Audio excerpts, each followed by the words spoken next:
buenos días. El Instituto Nacional de Evaluación Educativa, INEVAL, les da la más cordial bienvenida al segundo encuentro regional de instituciones de evaluación educativa, evaluación y uso de resultados en tiempos de COVID. Este encuentro se realizará del 9 al 23 de septiembre y contará con la participación de expertos en temas de educación y evaluación de Ecuador, Bolivia, Guatemala, Chile, República Dominicana, Estados Unidos y Uruguay. Para dar inicio, le voy a dar la palabra al magíster Eduardo Salgado, director ejecutivo del Instituto Nacional de Evaluación Educativa.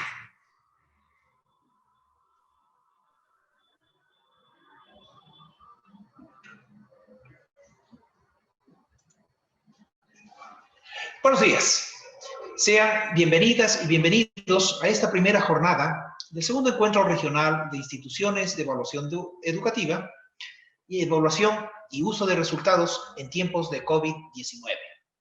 Una iniciativa que se desarrolló con el propósito de generar espacios de reflexión con colegas de varios países de la región sobre las implicaciones que ha tenido la pandemia en el campo educativo y la importancia que en este contexto tiene la evaluación para la toma de decisiones en materia de políticas públicas educativas. Quiero aprovechar esta ocasión para presentarles y poner a su disposición el nuevo banco de información del Instituto Nacional de Evaluación Educativa, un espacio que se reestructuró con el propósito de fortalecer la entrega de resultados de las evaluaciones que lleva a cabo el INEVAL con base en principios generales de usabilidad. Este micrositio está alojado en la página web www.evaluacion.gov.es. Ahí encontrarán la opción de acceso al banco de información. Esta plataforma ha sido desarrollada cuidadosamente en todos los aspectos, tanto técnicos como de imagen. Se está trabajando pensando en que sea de fácil navegabilidad para toda la ciudadanía. Aquí encontrarán toda la información correspondiente a los procesos de evaluación, tanto nacionales como internacionales, que el Instituto ha realizado desde sus inicios hasta la actualidad. Por cada proceso de evaluación encontrarán información que esperamos sea de utilidad, como por ejemplo, la ficha técnica, informes de resultados y bases de datos que incluyan las tablas de resultados de los procesos de evaluación. La opción de informes posee información valiosa que puede ser utilizada para la toma de decisiones encaminadas a mejorar la calidad de la educación. Pues, además de agrupar los informes personales de cada evaluado, están disponibles los resultados desagregados por división política administrativa. El Banco de Información del INEVAL también recopila investigaciones vinculadas con temas educativos. Este es el caso de los boletines, publicaciones y documentos de trabajo. De igual manera, este sitio cuenta con un archivo de los eventos nacionales e internacionales que se han impulsado desde el INEVAL. Aquí podrán acceder a los boletines, ponencias y documentos técnicos que estoy seguro les será de gran utilidad. Para encontrar información más detallada de los resultados de las evaluaciones educativas a nivel territorial, les invito a acceder a la sección Geoinformación. En infraestructura de datos espaciales encontrarán información acerca del Geoportal, catálogo de objetos y metadatos. Cada herramienta sirve para la optimización, visualización e intercambio de información geográfica. Esta herramienta fue desarrollada con el propósito de aportar a la comprensión del territorio. De igual manera, para los procesos de evaluación, podrán acceder a la información sobre las sedes, realizando consultas a partir de un sistema de información geográfica. En la opción de cartografía, en cambio, encontrarán una mapoteca con información cartográfica de insumos generados para la aplicación de las evaluaciones realizadas por el INEVAL. Finalmente, en biblioteca, podrán acceder a la información bibliográfica complementaria a la geoinformación presentada por la Dirección de Análisis Geoestadístico e Informes del Instituto.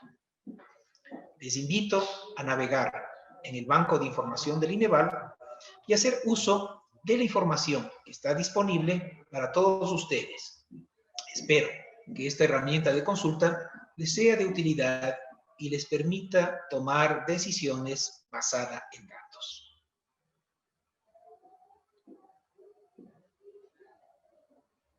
Para continuar con esta primera jornada del segundo encuentro regional de instituciones de evaluación educativa, evaluación y uso de resultados en tiempos de COVID-19, tengo el honor de presentarles a la doctora Rosalía Arteaga, la primera mujer que ha ocupado los cargos de presidenta y vicepresidenta constitucional de la República del Ecuador.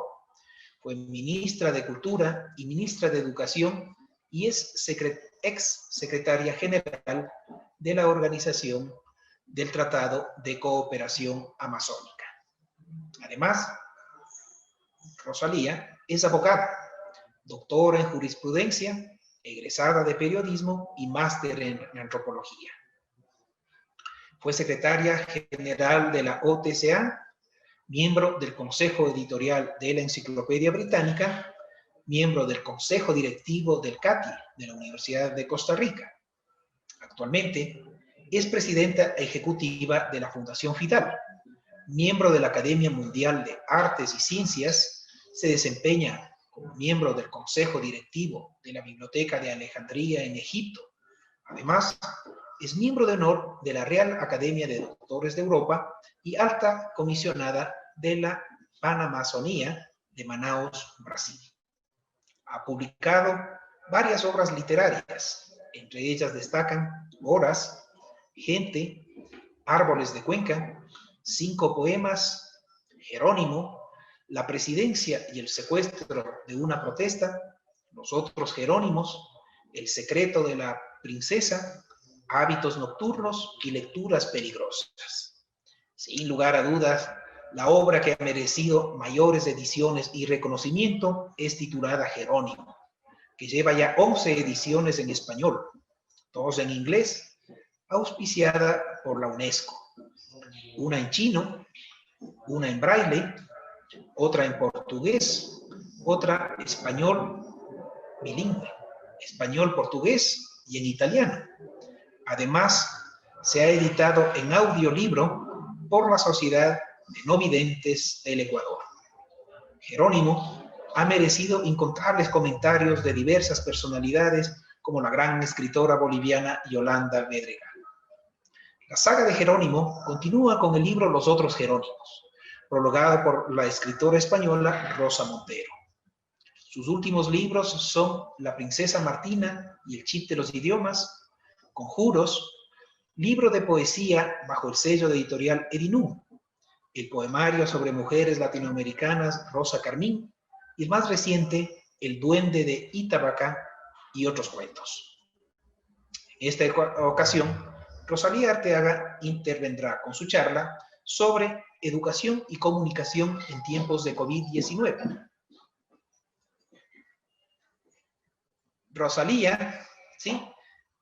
Es un gusto el tener la presencia en quien además tiene el programa Cara a Cara con Rosalía los días domingos, donde las entrevistas a personalidades del mundo contemporáneo son un deleite para todos quienes seguimos su trayectoria.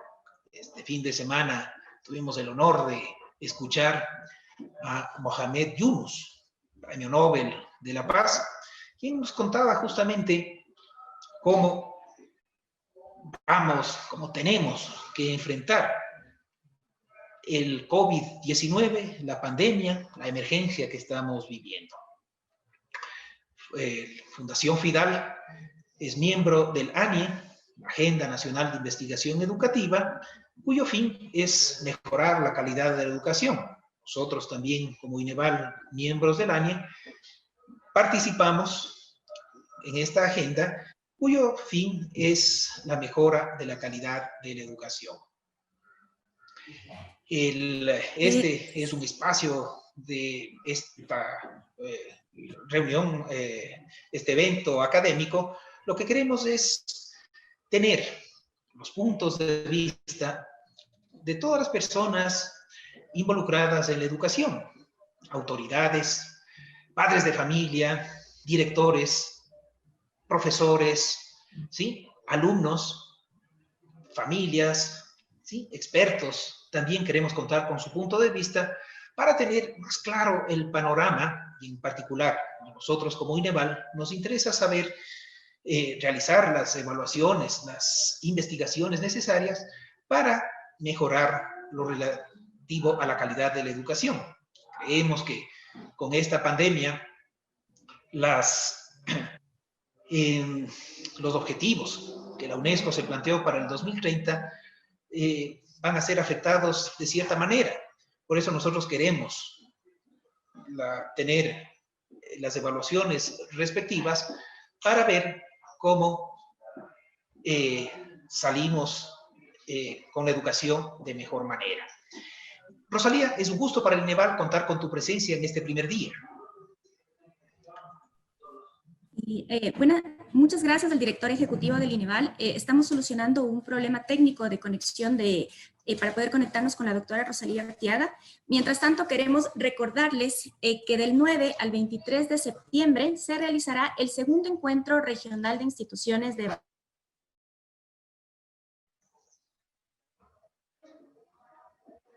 evaluación educativa. Esta viernes a domingo está habilitada la plataforma a través de la página web del INEVAL www.evaluacion.gov.es. Este encuentro se desarrollará a través de ponencias magistrales de expertos en temas de evaluación y educación de varios países de la región. Así también se contarán con mesas de trabajo donde contaremos con la valiosa participación y aportes de educandos, de educadores de diferentes ciudades del país. Les recuerdo que al final de este encuentro, al finalizar este encuentro, las personas que se han registrado obtendrán un certificado de participación. Estamos revisando precisamente la conexión de la doctora Rosalía Arteaga. Esperamos que en unos minutos más pueda conectarse para dar inicio a esta primera jornada.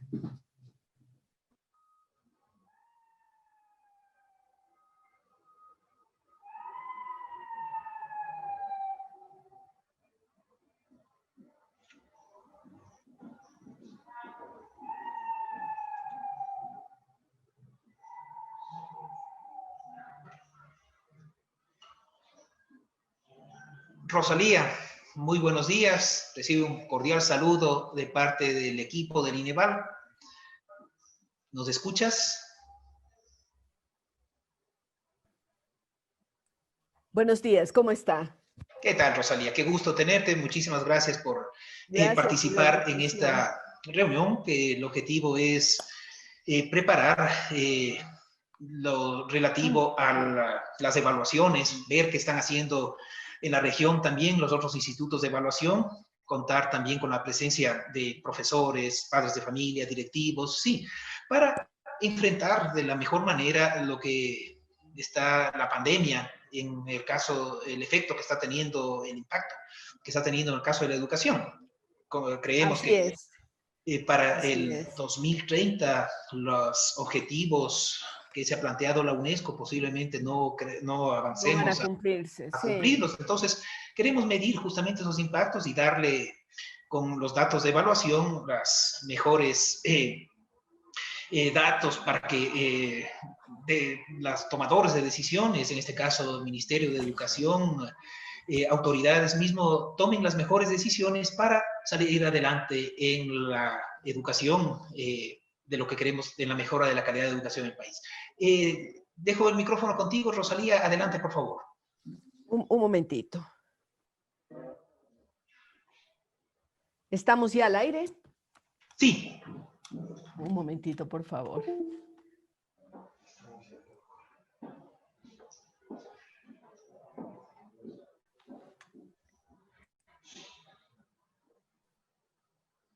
Bien, ahora sí. Bueno, Ahora sí, bien, estamos buenos ahí. días con todos. Agradecimiento al INEVAL por esta oportunidad de conversar, yo diría, fundamentalmente sobre temas de educación que nos conciernen a todos. No sé cuánto tiempo dispongo, Eduardo, para esta participación. Sí, con preguntas tenemos una hora, misma Rosalía, así que adelante. Perfecto. Bien, bueno, entonces la idea, como había anunciado el director del INEVAL, era un poco ver los panoramas que tenemos, pero también hablar sobre educación y comunicación, que son temas fundamentales y además en los que he venido trabajando los últimos años. Debo decir que hace algún tiempo tuve la oportunidad de participar en una conferencia que dictaba en Arenillas, en el Hillary, el famoso periodista Fernando El Rincón de CNN. Y con él tuvimos una acalorada discusión sobre el rol de los medios en la educación. Él decía que los medios no tienen por qué educar, que cumplen solamente con la tarea de informar. Y yo le discutía porque soy también comunicadora y estoy segura de que muchos de ustedes van a concordar conmigo en que los medios de comunicación tienen un papel en la educación y que quieranlo o no, los comunicadores son también educadores. Primero, estamos hablando de los medios de comunicación formal, ¿no? En el que los periodistas, por lo general, profesionales, etcétera, están escogiendo qué temas van a tratar. Al hacer un escogitamiento, por supuesto, están tomando un partido, ¿no? ¿Por qué entrevisto a este y no a este otro? ¿Por qué selecciono esta noticia? ¿Por qué selecciono un titular? ¿Por qué estoy dándole este giro? Por más objetividad que se trate de mantener. Entonces, evidentemente, los medios tradicionales tienen un rol en la educación. También consideremos que de alguna forma los niños y los jóvenes pasan mucho tiempo frente a una pantalla de televisión y ahora diríamos frente a una pantalla del computador. Y ahora también hay que ver el rol que tienen las redes sociales en la educación. Y estoy segura de que de allí pueden salir incontables consecuencias de qué está pasando, se está informando, se está desinformando, las famosas fake news, qué rol están teniendo en los procesos educativos, porque niños y jóvenes muchas veces tienen hasta una adicción por las famosas redes sociales o por lo que está pasando a través de Netflix o de lo que está pasando en las propias pantallas de televisión. Entonces, por ahí queda despejada una duda para mi entender. Sí, los medios de comunicación también tienen un rol en educación, en la buena educación y en la mala educación. Hemos visto en los últimos años lo que está pasando con las famosas narconovelas. Debo decir que tengo una lucha en solitario contra las narconovelas, ¿no?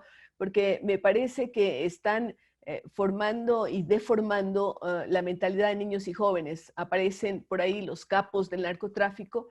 La mayor parte de este tipo de telenovelas son hechas en Colombia, muchas son hechas en estudios en Miami también, y nos encontramos con que evidentemente forman criterios, porque se ve a este narcotraficante cómo va subiendo la escala social, cómo va teniendo mansiones, disfrutando de licores, de mujeres. El rol de la mujer también es muy venido a menos en estas narconovelas, en los narcocorridos, en las músicas, en los raps, etcétera, en que la mujer aparece simplemente como un objeto sexual, nada más.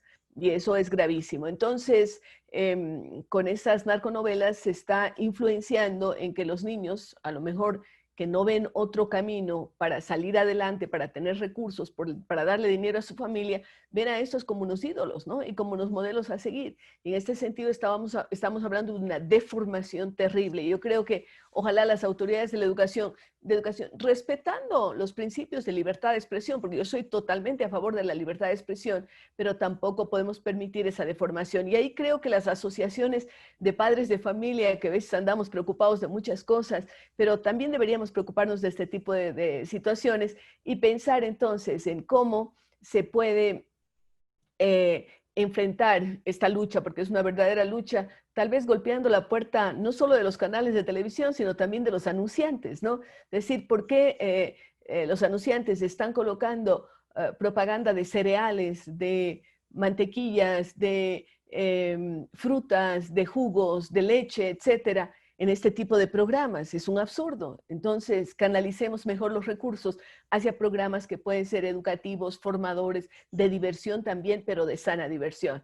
Entonces, esto yo quería sentar como unos principios importantes en relación a lo que es la relación entre educación y comunicación. De hecho, sabemos que hay especialistas en educomunicación, sabemos que en las universidades se habla mucho de este tema y hay materias y hay una serie de temas relacionados con esto de lo que hemos hablado, que es la educomunicación. Ahora, con referencia a la pregunta que hace el director del INEVAL, en los temas de cómo estamos en educación frente a la pandemia. Primero debo decir que el Ecuador sufrió durante los 10 años del gobierno anterior una situación, diríamos, ambivalente. Por un lado, nunca hubo tantos recursos para la educación, de esto estamos seguros. Yo tuve la oportunidad de hablar con varios ministros de educación, ahora exministros, como por ejemplo el exministro Espinosa, y él nos decía en una reunión que yo convoqué en Fundación Fidal, nos decía, yo no tengo los problemas que tuvieron ustedes de que no tenían plata, yo tengo todo el dinero que quiero. Así decía el señor ministro Espinosa, y esto no me va a dejar mentir.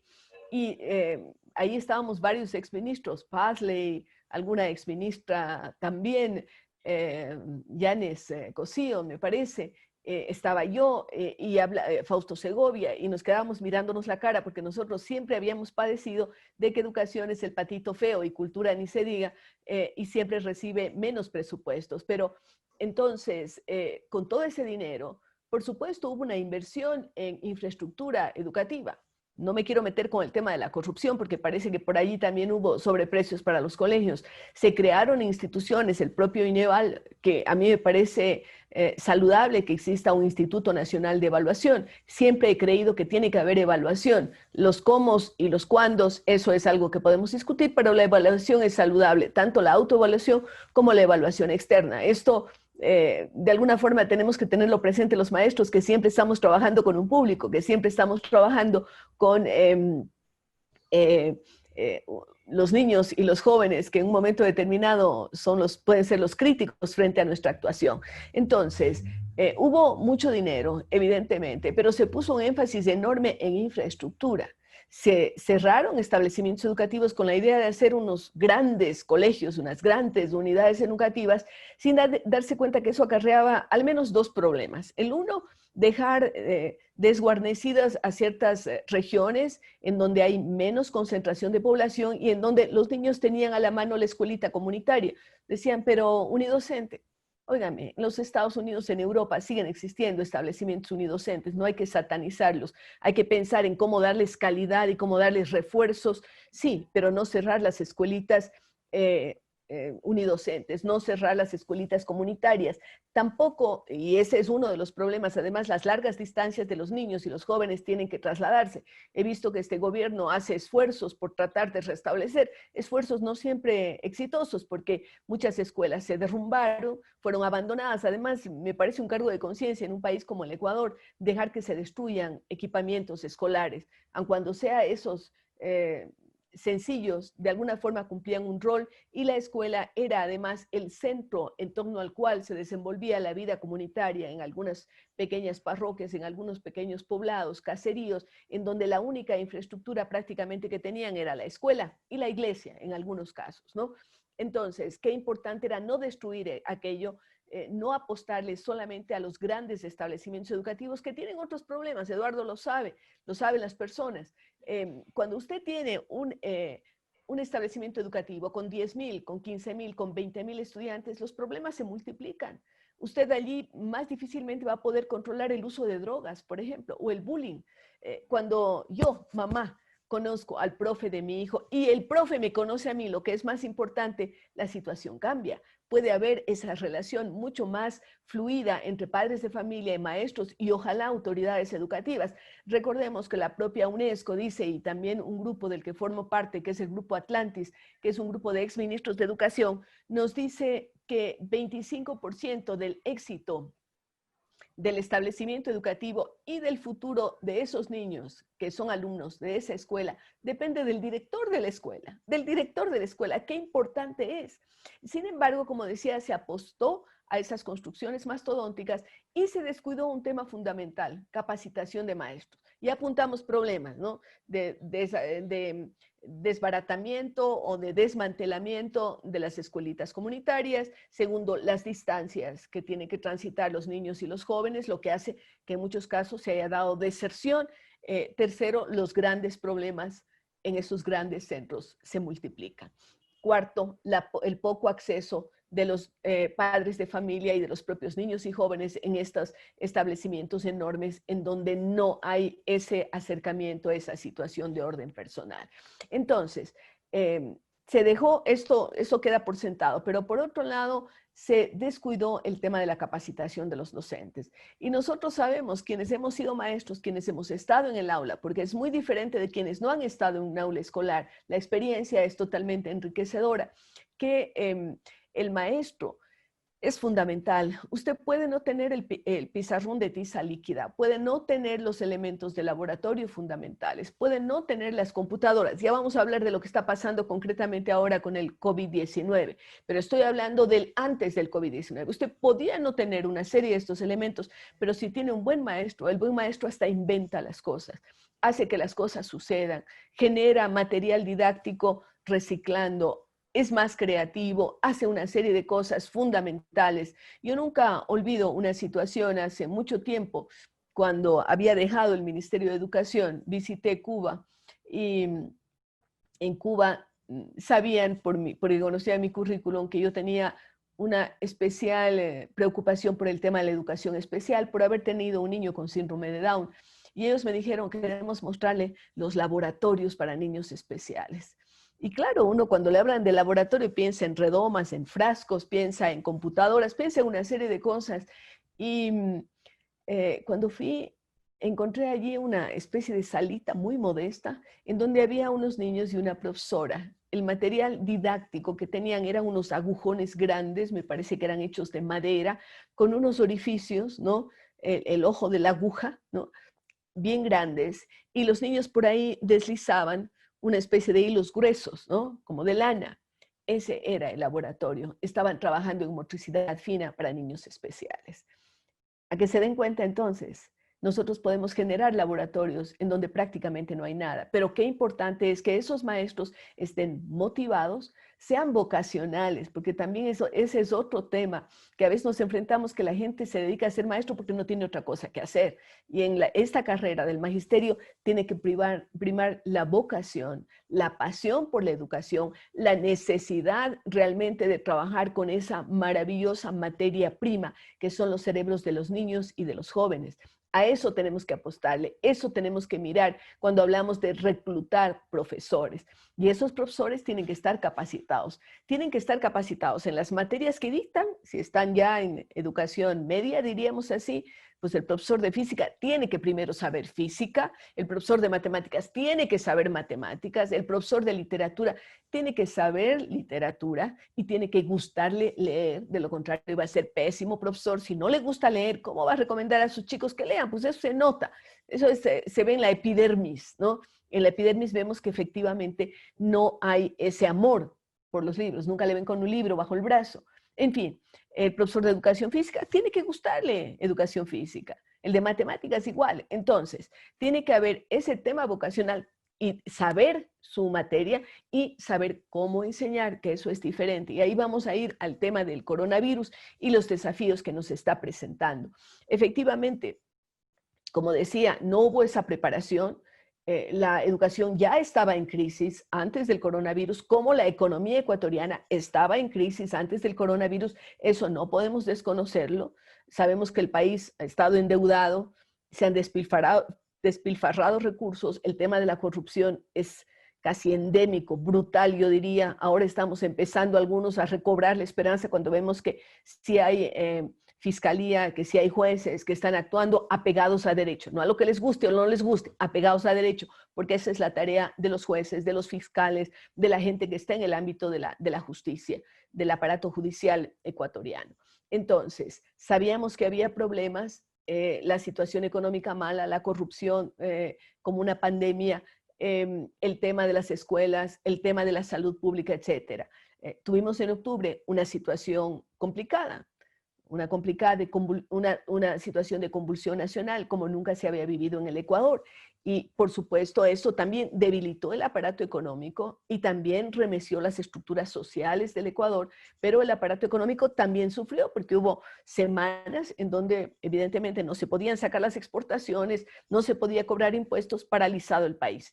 Pero jamás íbamos a imaginar que en el mes de marzo estalle casi como una bomba, antes en otros países, pero para nosotros fue mediados de marzo, estalla como una bomba el coronavirus. Esta pandemia, que a manera de estas pandemias que habíamos estudiado, ¿no? Que la gripe española, que la peste bubónica, etcétera, viene en una época en la que no pensamos que esto podía suceder. ¿Por qué? Porque la ciencia ha avanzado mucho, porque la medicina ha avanzado mucho, porque la gente vive más, porque conocemos más. Pero indudablemente esa pandemia viene a hacer como algo que viene a remecer al planeta entero, no solamente a nosotros. Y claro, en el Ecuador se establecen disposiciones. Yo creo que fue uno de los primeros en América Latina, porque también hay que reconocer ciertas cosas. A veces criticamos todo. No, el Ecuador fue uno de los primeros en América Latina en decir aislamiento. No se puede viajar, no se puede salir de las casas. Tenemos que quedarnos en cuarentena. Prácticamente nos pusieron en cuarentena a todo el país, no solamente a los que tenían coronavirus. Y esto puede ser discutible, pero fue una decisión que se tomó. ¿Qué pasó con eso? En mitad del periodo escolar de la Sierra y Amazonía, a improvisar, a pensar cómo podemos formar a los estudiantes a distancia. Y allí tendríamos, yo diría, 3 problemas fundamentales. Uno es el tema de la conectividad. Le he escuchado a la ministra de Educación actual decir que menos del 50% de las familias ecuatorianas tienen conectividad. Tal vez las cifras, y esto el INEVAL seguramente lo sabe mejor que yo, puede darnos cifras más certeras, pero evidentemente hay una gran cantidad de niños y jóvenes que no tienen conectividad o no una conectividad de buena calidad, porque también es eso, porque si a usted se le cae la señal a cada rato, ayer yo estaba en una sesión y las personas que nos habían convocado se les cayó 3 veces la señal, a la tercera me despeché, pues y me fui. Eso pasa con los estudiantes también.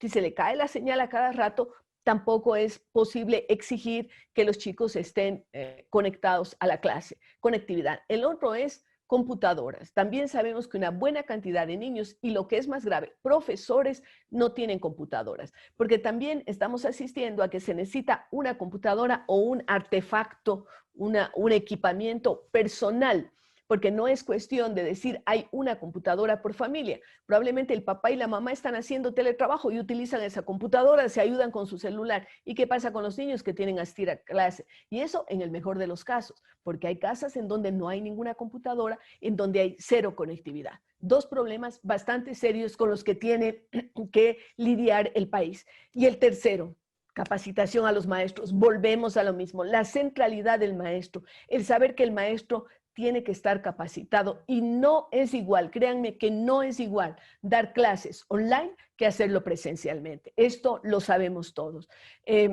Alguien decía, yo no sé si esto sea cierto o no, que para que una buena clase, una buena hora de trabajo online se dé, el profe tiene que prepararse unas 3 o 4 horas antes. Tiene que tener una preparación de 3 o 4 horas para preparar los materiales, para la didáctica, para el uso de las plataformas, para saber cómo es la conectividad. Entonces no es tan simple. Por eso yo discuerdo totalmente con aquello de rebajar salarios a los maestros. No se lo puede hacer. Los maestros están trabajando ahora más que antes.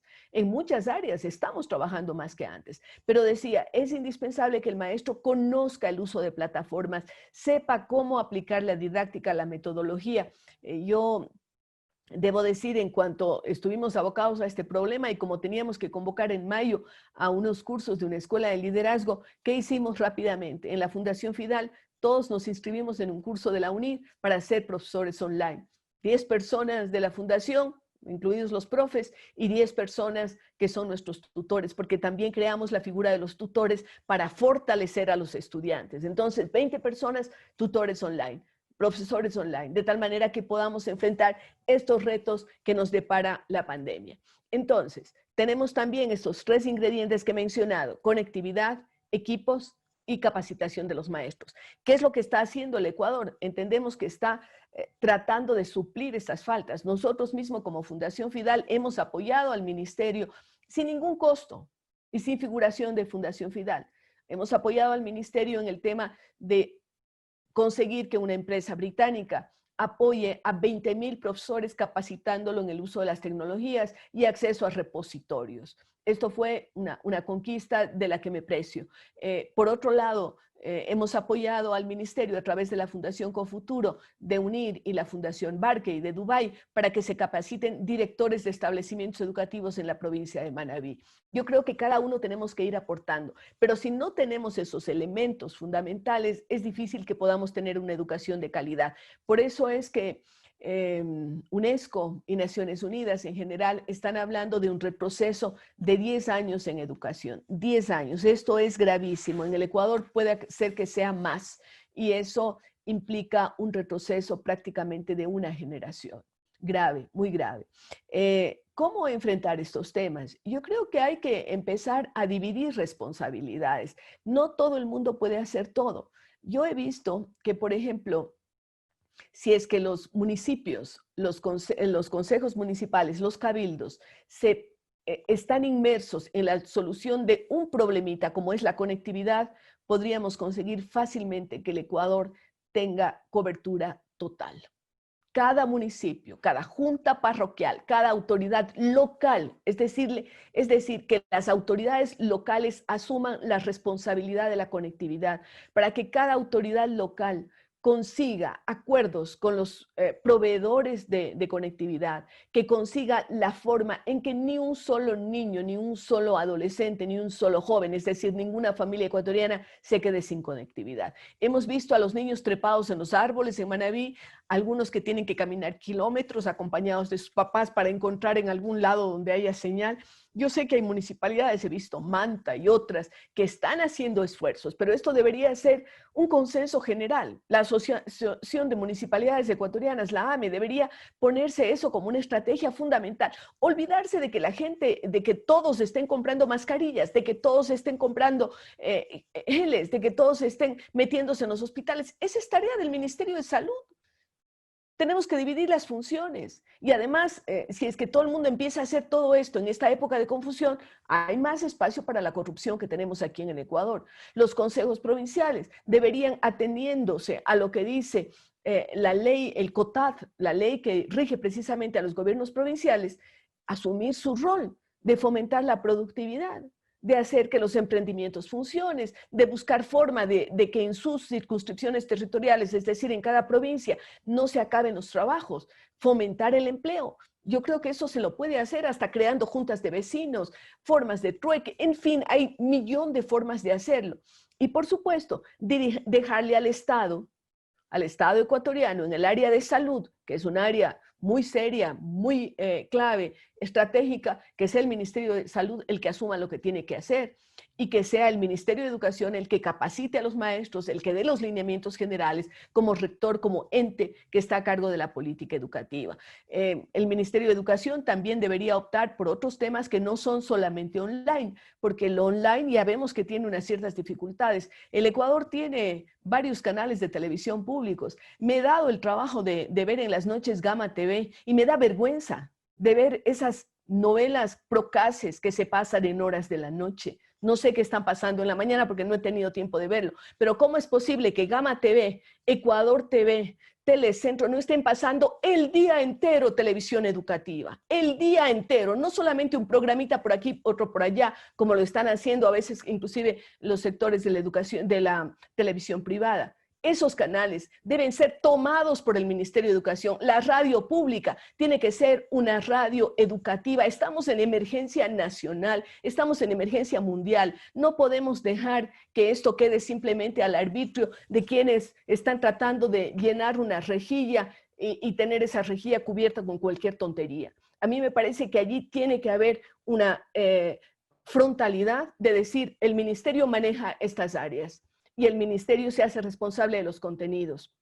En radio tenemos, por ejemplo, lo que hace IRFEIAL, que es una gran experiencia, lo que hace la Compañía de Jesús en el tema de educación radial desde hace muchísimo tiempo para educación de adultos. Esto puede ser adaptado también para los niños. Pueden contratarse a los técnicos que pueden elaborar esos currículos de la manera más ágil, precisa, beneficiosa para la población. Entonces, pensar que la educación a distancia no tiene que ser solamente online, tiene que ser reforzada con educación por televisión y tiene que ser reforzada con educación radial. Así vamos completando un panorama. ¿Qué más haría yo si fuera ministra de Educación? Llamaría a las universidades.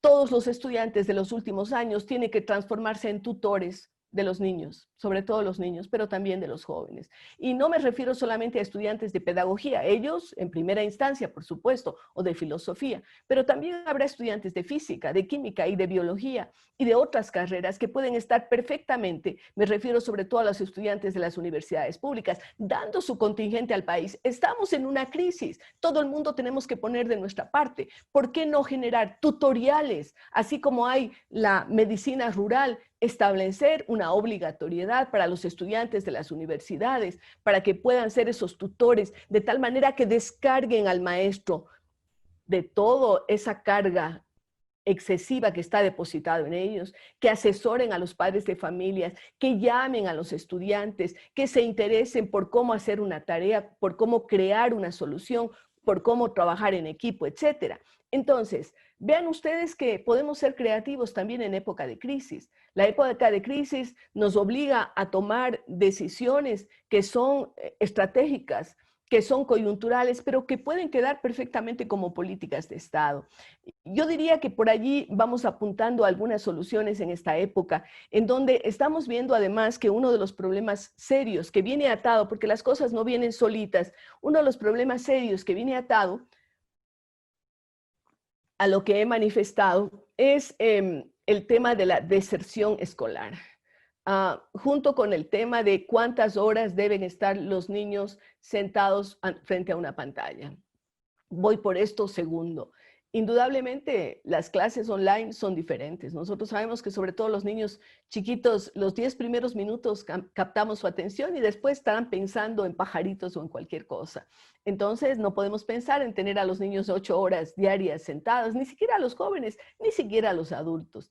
Entonces, las jornadas tienen que ser más reducidas. Hay que buscar el apoyo de los padres de familia y si no son padres, pues habrá que hacer que los abuelitos, que los otros miembros de la familia, que tal vez no tienen los conocimientos, pero que tienen el amor, que tienen la decisión de estar apoyando a los chicos en sus estudios, puedan ser también parte de estas soluciones. Entonces, indudablemente hay que tomar previsiones en este sentido y saber que no podemos estar todas esas horas frente a la pantalla, no lo podemos exigir, no es conveniente, no es pedagógico y puede generar otro tipo de problemas. Otra situación que había mencionado es el tema de la deserción escolar. Vi en medios de comunicación que solamente en el régimen Sierra, en lo que quedó del año lectivo anterior, cerca de 18,000 estudiantes estaban desaparecidos. Imagínense lo que es esto. Desaparecidos quiere decir no se asoman por las aulas de clase, las aulas virtuales o las presenciales. Esto quiere decir que los niños han desertado de la escuela y los jóvenes también. Vi que el tema bordeaba los 50,000 o tal vez más en el tema del régimen Costa. Vamos a ver qué pasa con lo actual que se está iniciando en el régimen Sierra. Niños que están desaparecidos. Probablemente hijos de padres con situación laboral muy precaria, algunos de ellos viviendo en condiciones muy malas en las ciudades, sin trabajo por meses, deciden volver a sus lugares de origen. Se está registrando también esto de que hay vuelta a lugares de origen, vuelta al sector rural, para al menos tener asegurado algo de alimento, tal vez con las familias, tal vez con la parcela que abandonaron hace unos años y que algo podrá darles si la cultivan. Y esos niños se quedan fuera de la escuela. El tema de la deserción es algo absolutamente grave y va a impactar terriblemente en las estadísticas, inclusive de alfabetización y por supuesto de todo lo que conlleva esto con mala situación laboral, con imposibilidad de conseguir trabajo, con aumento de delincuencia, en fin, con una serie de situaciones, sobre todo de carácter familiar, que son inadmisibles en estos tiempos. Entonces, el tema de la deserción es un tema que tiene que ser enfrentado y allí me temo, y tengo que hablar desde el punto de vista de las mujeres, que son las niñas las que están dejando de mayor manera las escuelas, en mayor número. ¿Por qué? Porque todavía existe el pensamiento machista de que hay que educar a los niños. El niño no se puede quedar sin escuela y si es que hay que elegir en la familia entre el niño y la niña, se escoge al niño por situaciones fundamentalmente de carácter económico. Y la niña se inserta en las labores domésticas, se inserta en la ayuda a los padres y se queda sin escuela. Esta pasa con las niñas, con las jovencitas.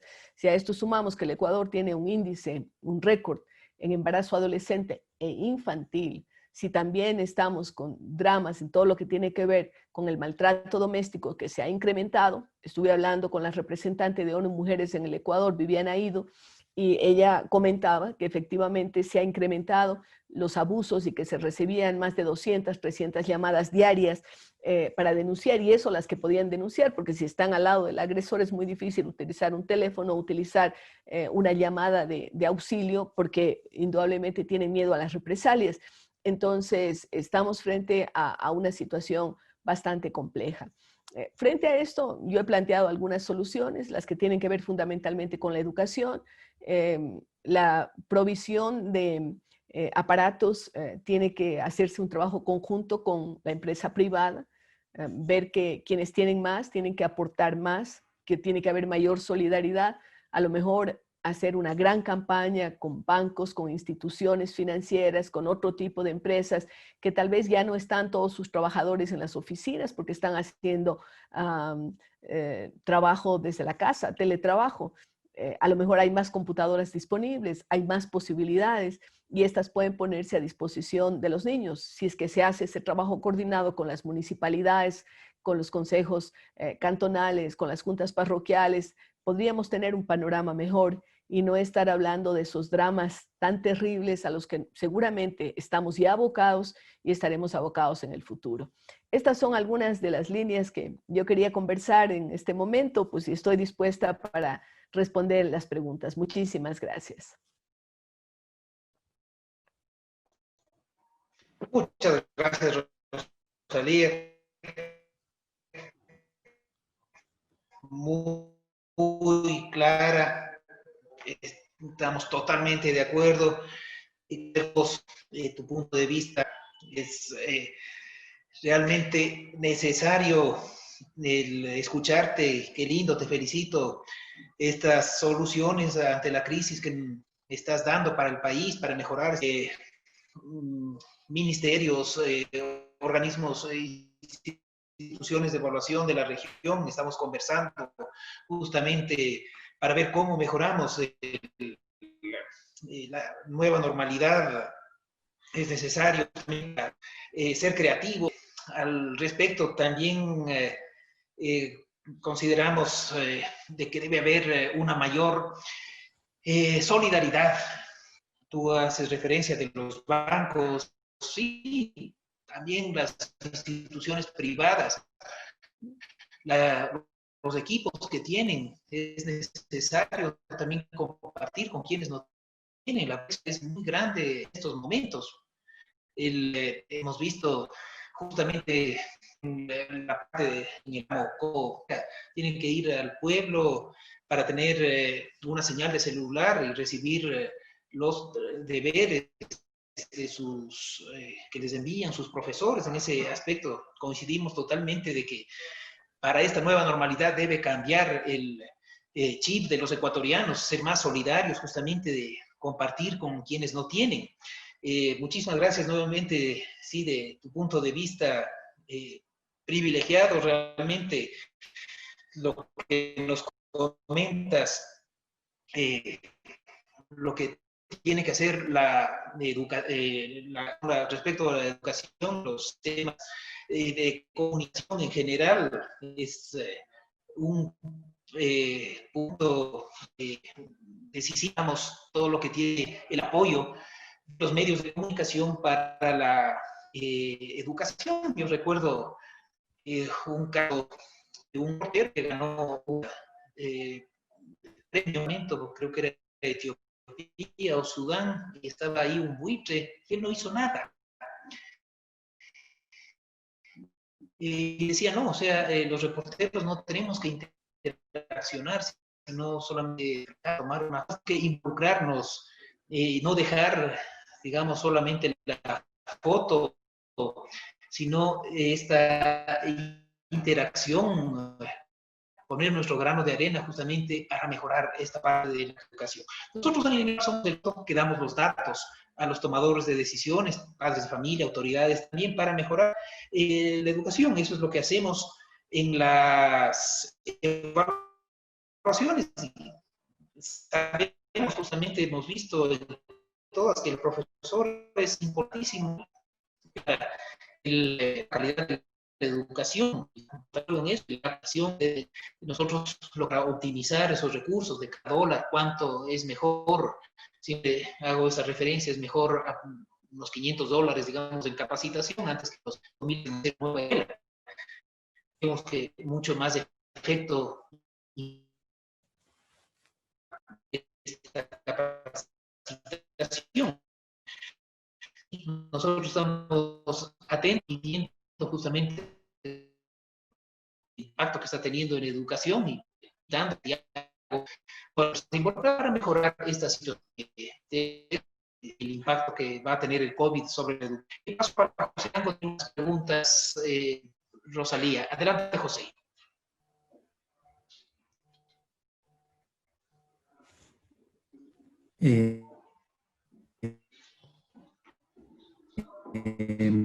Muchas gracias. Está entrecortada la señal, no sé si es de ustedes o mía. Muchas gracias, doctora Rosalía Arteaga, por sus también presentarme. Mi nombre es José Ango, el director de análisis psicométrico del instituto. Hoy estaré encargado para las preguntas de algunos usuarios que tenemos en las redes sociales, que nos están siguiendo a través de las redes.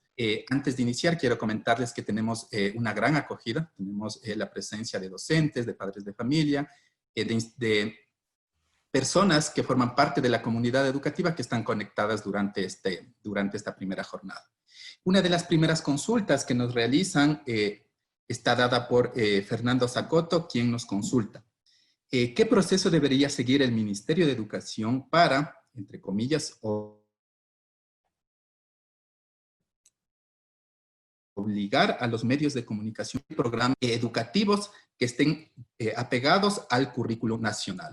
Nos comentaba, doctora, usted en su intervención que efectivamente el aspecto de comunicación anclada hacia los medios de comunicación para transmitir temas educativos guardan relevancia y mucho más en épocas de COVID. Entonces, esa es la primera consulta que nos hacen, doctor. Gracias, espero haber entendido bien porque está un poco entrecortada la señal. Ya ves, eso nos pasa aquí en la capital también, ¿no? Que a veces la señal no llega muy clarita, pero la respuesta de alguna forma la di.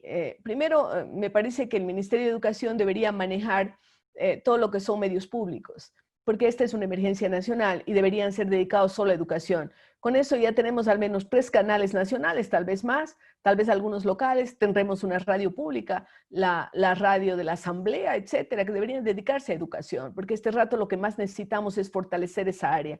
Lo otro, yo creo que tiene que haber consensos con los medios, no forzar, porque ahí caeríamos en coartar libertad de expresión y eso es muy peligroso porque se puede partir de lo uno y se va hacia lo otro. Justamente en estos días, ayer recibí una comunicación del expresidente Lagos de Chile, que está encabezando una propuesta con el Instituto IDEA para fortalecer la democracia, porque la tentación de los ejecutivos en estos tiempos de coronavirus en que nos controlan todo, no puede salir, tiene que usar mascarilla, tiene que hacer esto, tiene que hacer lo otro, la tentación es muy fuerte para volverse gobiernos dictatoriales y eso atenta contra las democracias. Entonces no podemos caer en esto. Lo que tendría que haber es una sensibilización mayor con relación a lo que hacen los medios de comunicación y tal vez establecer cursos que se puedan dar a los periodistas para manejar el tema de educomunicación, que es extremadamente importante. Por allí yo apuntaría a las respuestas. Muchas gracias, doctora. Verónica Guerrero también nos consulta sobre el rol de los medios digitales a raíz precisamente de la complicación o la complejidad que podría presentarse hacia una transmisión desde los medios tradicionales en los contextos o en los temas educativos. Y nos hacen de manera puntual la siguiente interrogante. Ante esta realidad, se llega por medios digitales, pero no todos nuestros niños y jóvenes pueden acceder a estos medios. ¿Implica esto discriminación involuntaria y cómo de alguna manera eliminar esta diferencia? A ver, Verónica, yo creo que fui bastante clara en decir que efectivamente el sistema está dejando fuera a muchos. Y eso es doloroso y no se lo puede permitir, sobre todo en temas de educación y de salud, que son los más importantes en estos momentos y que tienen mucho que ver con lo económico. Entonces, allí vienen las sugerencias que yo había dado de que sean los municipios los que se encarguen de la conectividad, de que sea el sector privado junto con el sector público el que provea de los elementos, sean computadoras o iPads o lo que sea, y que sea los ministerios los que estén a cargo de la capacitación y de la reglamentación general. Solamente allí podemos ser mucho más inclusivos, porque uno de los dramas en estos momentos es cómo mantener incluidas a las personas, cómo hacer que no quede fuera de la educación un niño porque no tiene un computador, porque no puede conectarse, porque tiene deseos de hacerlo y sin embargo no puede por las circunstancias. Entonces, hay que trabajar de manera conjunta y allí pues el liderazgo lo tiene el gobierno nacional, pero los gobiernos seccionales tienen sus obligaciones que tienen que ser cumplidas. Y allí podríamos ir estructurando una mejor manera de incluir a todos, porque el tema de la exclusión es uno de los temas más dolorosos que se está dando en los actuales momentos. Junto a eso, yo querría enfocar otro tema que tal vez se me pasó por alto el decirlo, es el tema psicológico, porque se dice que después de esta pandemia viene también una pandemia psicológica. El tema de los niños recluidos en sus casas, los jóvenes sin poder interactuar con sus pares, los maestros con la presión brutal que tienen, porque los maestros tienen la presión de los niños, de los padres de familia, de las autoridades. Entonces, frente a esto, yo creo que hay que trabajar el tema psicológico también. Nosotros en FIDAL estamos dando un granito de arena todos los miércoles. Por ejemplo, el día de hoy tenemos siempre a las 7 de la noche a través del Zoom y a través de Facebook Live, que todo el mundo puede conectarse a través de FIDAL, del Facebook Live de FIDAL, y pueden participar tantos como quieran, de aquí y de fuera del país. Yo estoy sorprendida de la acogida porque a veces tenemos gente de Colombia, de la Florida, de Australia, que se suman a nuestros webinars, llamaríamos así, que se llaman mapas de vida, en donde tenemos a psicólogos, a coaches, a maestros, a gente que conoce de la temática para dar ese soporte emocional que están necesitando. En este caso va dirigido fundamentalmente para los maestros, pero pueden estar padres de familia y puede haber interacción de preguntas, etcétera, con los especialistas para tratar de ayudar a eso que se ha llamado contención emocional, que es tan importante. Muchas gracias, doctora. Tenemos consultas adicionales. Hacen relevancia a la información y de manera particular a la veracidad de la información en tiempos de COVID. Victoria Jara nos consulta. ¿Cómo en esta coyuntura se puede manejar la imparcialidad de la información y que no necesariamente sea amarillista? Victoria, este no es un problema solo de la pandemia, ha existido siempre el tema de la veracidad de la información, pero quiero decirle algo, los medios tradicionales están ganando espacio. ¿Por qué? Porque al menos contrastan la información, pero si usted ve algo que le pasan a través del WhatsApp, ¿no? Por ejemplo, un insulto contra una persona o una calumnia, y usted está pasando ese WhatsApp que le mandaron, o está poniendo like en el Twitter, o está transmitiendo lo que le llega a través del Facebook o del Instagram, y yo veo que allí, por ejemplo, a las mujeres atacan muchísimo más, nos atacan muchísimo más. Estamos contribuyendo a eso que usted llama amarillismo, porque estamos deformando, porque no nos consta lo que está allí y sin embargo lo pasamos. Porque pensamos, si esto me mandó a mi amiguita, el amigo fulano de tal, me mandó mi papá, mi mamá o mi hijo, un pariente, y yo lo vuelvo a pasar sin reflexionar. Imagínense eso multiplicado a la enésima potencia. Imagínense eso que llega por miles y por millones. Puede destruir la fama de una persona, puede destruir la vida de una persona. Hemos visto que el bullying, por ejemplo, ahora no solamente es el bullying como en la época mía del colegio, en que decía a la gente le aplicamos la ley del hielo y a la pobre chica o al pobre chico le dejaban sin hablar. No, no se trata de eso. Se trata del bullying cibernético ahora, de lo que está pasando a través de las redes sociales. Entonces, ahí sí que es problema de cada uno de nosotros. Cada uno de nosotros tiene que hacer un acto firme de decir alto. Yo no paso nada que a mí no me consta. Y allí se cortan esas cadenas horrorosas que están circulando todo el tiempo y que además nos quitan un tiempo bárbaro. Yo me he tenido que salir de un montón de chats porque primero me paso borrando 700, 800 mensajes que me llegan cada día y pierdo horas en eso. Y luego la mayor parte de lo que me pasa no es cierto. No tiene comprobación, no tiene una certeza. Entonces, no defiendo a los medios tradicionales, pero al menos hacen una cierta contrastación porque son periodistas profesionales. En cambio, lo otro es una cosa de locos. Yo creo que tenemos que tener muy cuidado y cada uno hacer lo que le corresponde en su parte de responsabilidad. Gracias, doctora. Le recordamos a nuestra audiencia, a las personas que nos siguen en nuestras redes oficiales, que estamos en esta primera jornada del segundo encuentro regional de instituciones de evaluación educativa. Evaluación y uso de resultados en tiempos de COVID. Tenemos consultas adicionales. La siguiente consulta está enmarcada precisamente en el acompañamiento, en el apoyo de los gobiernos locales. La doctora Rosalía nos hacía referencia ya a eso. Y Vicente Sánchez nos consulta: ¿cómo hacer realidad la participación y colaboración de los gobiernos locales? Bien, no está en mis manos. Yo no soy autoridad. Si yo fuera autoridad, este rato estaría convocando a todos los alcaldes, pues, ¿no? Si fuera autoridad, estaría llamando a todos los consejos provinciales, que les veo que ni siquiera saben qué hacer a veces en esta época de crisis. Yo no veo que se hayan reunido todos los prefectos o todos los alcaldes a decir, esta es nuestra posición. Y no solamente para reclamarles rentas a los gobiernos, al gobierno, que eso es justo que lo hagan, pero no solo para eso, sino para decir, este es nuestro aporte. A ver, nosotros de todo este pastel de problemas agarramos este pedazo de problema. No solamente el pedazo de los recursos, el pedazo de los problemas.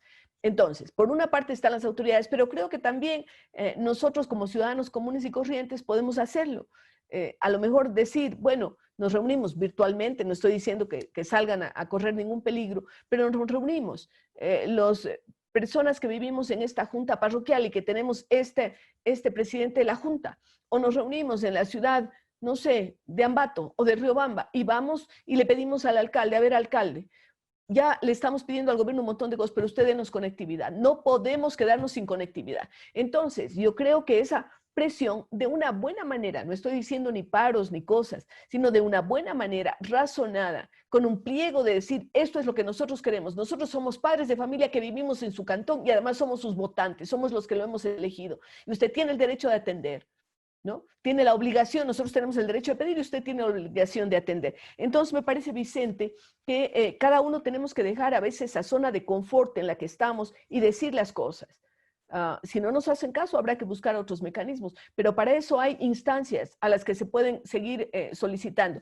Los maestros también pueden ser muy proactivos en este sentido. A lo mejor yo, maestra, conozco al dueño de la ferretería y sé que la ferretería ha dejado de lado las computadoras porque ya no pueden ir sus trabajadores. Sí, podemos llegar con apoyo, podemos llegar con solicitudes, prácticas muy claras, sabiendo que además los equipos tienen que estar bien cuidados y tienen que estar en la casa de cada uno de los niños, en la casa de cada uno de los docentes. Ya no son para tenerlos en las aulas de computación, son para tenerlas al servicio de la comunidad. Yo veo que muchas veces los equipos se vuelven obsoletos sin ser usados y eso es un cargo de conciencia terrible, terrible.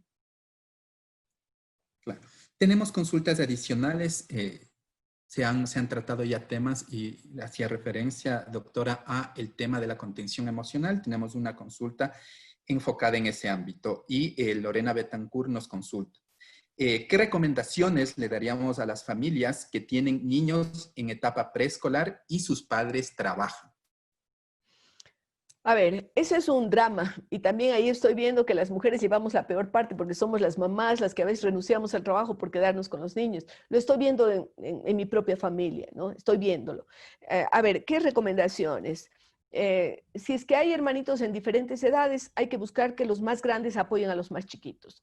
Hay que establecer si tenemos la oportunidad, porque yo sé que hay lugares, casas en que todo está copado, que la gente vive así nada, pero si tenemos la posibilidad de establecer, no, si no tenemos un cuarto especial, hagamos un rinconcito de la sala o aun cuando sea de la cocina o del dormitorio, que sea sagrado para que los niños allí tengan su espacio de trabajo, no mezclar todos los ambientes, no el mismo lugar en donde están jugando a la pelota, en ese mismo lugar se están haciendo los deberes, no, tengamos un espacito, aun cuando sea marcado así con una tiza o poniendo unos hilos, unos cabos allí, para decir, este es el espacio de clases. Eso ayuda a la salud emocional de los niños. ¿Por qué? Porque ellos sienten que es un espacio de normalidad, ¿no? En donde ellos pueden compartir su trabajo es estudiar, su trabajo es asistir a clases, ¿no? Esos espacios.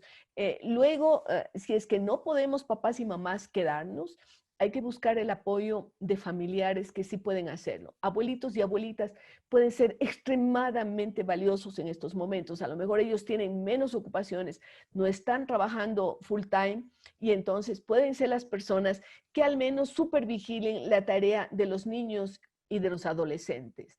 Luego, conversar francamente con los chicos. Me temo que a veces en las casas se ha vuelto una especie de campo de batalla, donde el papá y la mamá se pasan discutiendo y además regañando a los chicos porque no hace esto, porque no colabora, porque no hay la plata. Yo sé que es difícil, pero tratemos de mantener ciertos espacios como las comidas como sagrados. Yo creo que el espacio de comer juntos es fundamental porque, y esto lo he recomendado desde antes de la pandemia, yo decía al menos una vez al día, los papás y las mamás y los hijos tienen que comer juntos. Cuando se come juntos se propicia el diálogo. Y por favor, dejen de estar retando al chico, come, acaba, esto, no sé qué. No, ese es un momento de que debe ser grato, agradable, hagamos el esfuerzo. Los mayores podemos hacerlo más conscientemente y los chicos van a irse adaptando a esto. Es decir, es un espacio lindo en donde podemos contar, tengo mi problema, le cuento. Nosotros nos damos cuenta si los chiquitos o los adolescentes están más tristes, ¿no? Si es que no conversan, si es que no comen, ahí ya tenemos que pelar el ojo, decir algo está pasando. Si tenemos la posibilidad de buscar ayuda profesional, maravilloso. Siempre hay esos psicólogos, los DESES dentro de los establecimientos educativos, también hay que recurrir a ellos. No se olvide, conversar, el papá o la mamá tienen que hablar en algún momento con los profesores y cómo ve el trabajo de mi niño. Yo sé que esto es recargarles a los profes, yo sé, pero por favor, ustedes son la clave, y por eso estoy diciendo que busquemos ese tipo de tutoriales, de que sean, y si no lo hace el ministerio, pues busquémonos todos los estudiantes de universidad que tengamos alrededor para que nos ayuden. A lo mejor invitar a ese estudiante a que dé una charlita. Yo conozco a mi primo que es estudiante de biología. Este estudiante de biología le voy a hacer que venga a que nos explique cómo funciona la clorofila de las plantas. ¿No es cierto? Y esto ya es una cosa nueva para los alumnos. Les trae algo diferente, algo diferencial. Va a ayudar a su estabilidad psicológica y va a descargar al maestro de ciertos tiempos de preparación de clases. Si yo conozco que hay un estudiante por allí que es ingeniero, que es mi primo, le digo, regálame una horita, tal vez una a la semana, si no es mucho abuso, y ven a explicarles aquí los quebrados, ven a explicarles la suma. Si es que conozco a una persona que es muy hábil con el tema de valores, esa persona nos puede ayudar. Yo creo que allí el ministerio además tiene que dar flexibilidad. Los currículos tienen que ser flexibles. No podemos aferrarnos a lo que nos dice exactamente como era antes el currículum. Tiene que haber flexibilidad. Y entonces con eso vamos ayudando a la comprensión, al mejoramiento de la educación y también a la contención emocional. Estos consejos les digo así a priori, como algo que me nace del corazón decírselo en estos momentos. Muy amable, doctora. Tenemos una consulta adicional que está enfocada de manera particular en el tema de los contenidos educativos. Le voy a pedir si tenemos máximo unos 5 u 8 minutos porque tengo que conectarme a otra conferencia con México, creo. Entonces, estoy un poco desbordada. Esta sería la última consulta sobre la cual vamos a abordar. Nos consulta precisamente Max Mantilla. ¿Cómo hacer que los contenidos emitidos, además de ser pertinentes y pedagógicamente adecuados, sean atractivos a un estudiante acostumbrado a un alto nivel de estímulos televisivos? Eso es interesante. Allí viene, yo he sacado y lo vamos a compartir en la revista EduNews, que les invito a visitarla, que es gratuita en Fidal. He sacado el decálogo del maestro creativo. Lastimosamente no tengo tiempo ahora para darles todo el decálogo, porque son algunas ideas que se me han venido en estos días de cómo ser más creativo, ¿no? De cómo adaptarse a estas nueva normalidad, a estas nuevas prácticas de las que estamos viviendo. Es evidente que los chicos tienen estos estímulos que les da la televisión, que les da el internet, que les da Netflix, que les da todo este tipo de cosas. Nosotros tenemos que ser suficientemente inteligentes y creativos como para captar su atención. He visto, hace no mucho estuve en un evento al que me convocaron de jurado de la FEDEC, y tuve la oportunidad de calificar algunos de los trabajos de los profes. Oigan, no se imaginan las maravillas que vi. Vi al profe de inglés disfrazado de payaso. No les estoy diciendo que todos se disfracen de payasos, ¿no? Y era para clase con sus niños chiquitos y con una serie de sombreros iba él motivando a sus chicos, y los chicos estaban ahí que no se despegaban de su maestro, hasta para reírse un poco, ¿no? Hasta para reírse un poco. No temerle al ridículo. Pensar que uno, si es creativo, va a captar la atención, aun cuando sea con las risas, aun cuando sea con el chiste. Buscar lecturas, llevarles a la reflexión, decir, a ver, yo encontré esto, ¿qué opinan sobre esto? Hacerles que sean más participativos. La pantalla nos trae problemas, pero nos trae la ventaja de que podemos individualizar. Pidan que sus alumnos abran las cámaras, ¿no? Cuando es posible. Yo sé que a veces es imposible por la situación de conectividad, pero cuando es posible, pidan que abran las cámaras. No hay mejor cosa que verse cara a cara con las personas y ver sus rostros y ver cómo reaccionan y ver cómo ellos también participan.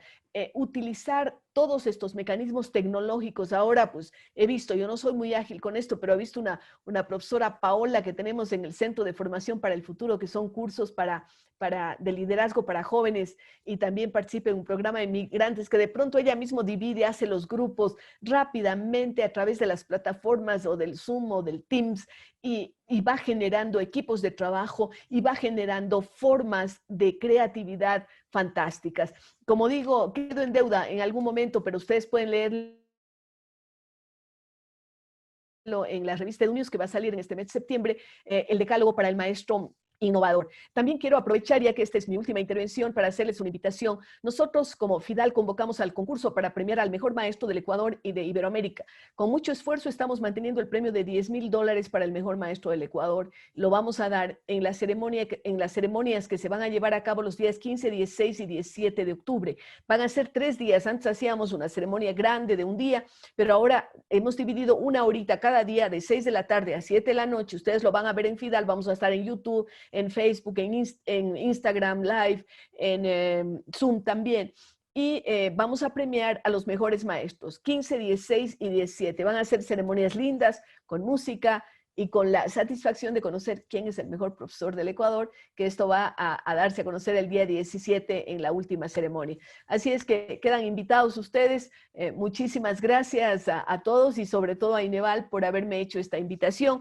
Yo voy a poner aquí en el chat, que después a lo mejor el Ineval les da a conocer cuál es la página web de Fundación FIDAL, y con todo gusto allí podemos contestar también preguntas, algunas que se quedaron pendientes el día de hoy. Muchísimas gracias.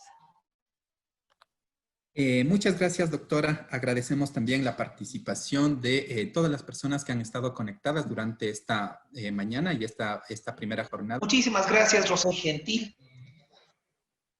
Muchas gracias. Agradecemos a todas las personas que han estado conectadas durante esta mañana a través de nuestras redes sociales. Les recordamos que el día de mañana, a partir de las 10 de la mañana, tendremos la mesa de trabajo Experiencias del retorno a clases en esta nueva normalidad. Les recordamos también que enviaremos el enlace a los correos electrónicos que se registraron en la página web del instituto para la participación en este evento. Para finalizar, vamos a dar paso a Eduardo Salgado, el director ejecutivo de Ineval.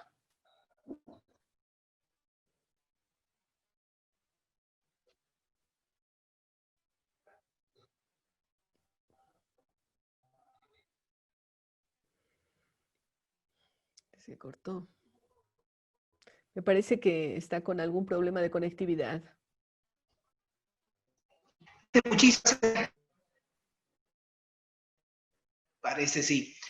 Con INEVAL estamos interesados, también somos miembros de la Agenda Nacional de Investigación Educativa, hay varios proyectos en común que podemos desarrollar, encantados de que esta no sea la primera reunión, vamos a tener otras también y colaborar estrechamente de forma intricada para la mejora de la calidad de educación con FIDAL e INEVAL.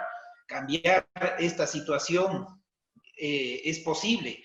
Es un deber y una deuda histórica que tenemos que cumplir desde la función pública y estamos abiertos justamente para mejorar la calidad de educación. Muchísimas gracias, Rosalía. Gracias. Que tengas un buen día. Saludos a ti y a tu equipo. Que pases bien. Muchas gracias. Muy Buen bien. día. Gracias.